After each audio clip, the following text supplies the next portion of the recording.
Na današnjem meniju imamo tušt podulje. Za pripremu ovoga jela potrebni su nam sljedeći sastojci: 2 šake tušta, 1 tikvica, 4 krumpira, 4 čehna bijelog luka, malo maslinovog ulja i sol. U hladnu vodu stavljamo 2 kašike soli. Stavljamo vodu da prokuha.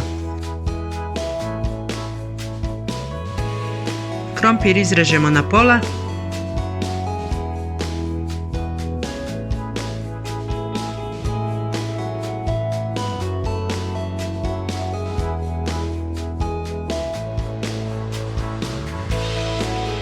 Tikvicu režemo na šire kolutove.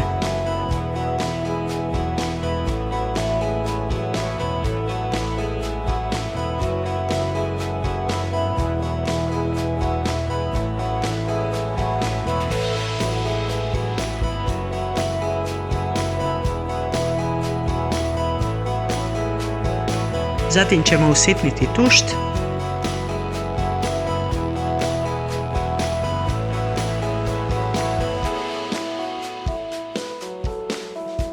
U međuvremenu voda je prokuhala.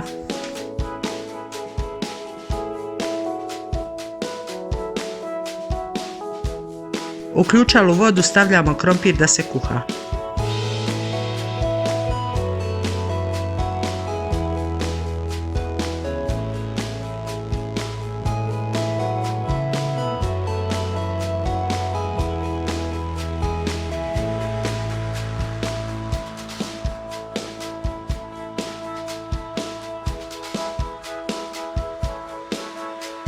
Kada je krompir napola skuhan, dodajemo tikvice.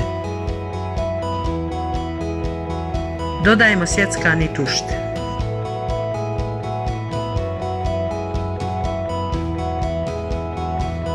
I ostavljamo da se jelo kuha.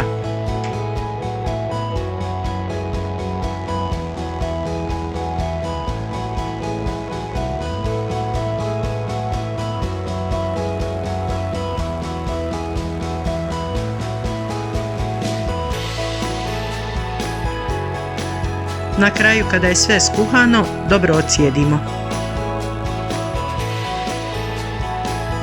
Začinimo bijelim lukom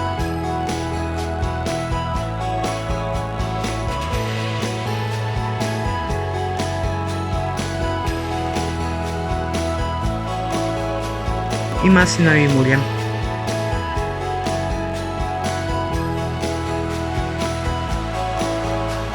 Tušt podulje je spreman za konzumaciju.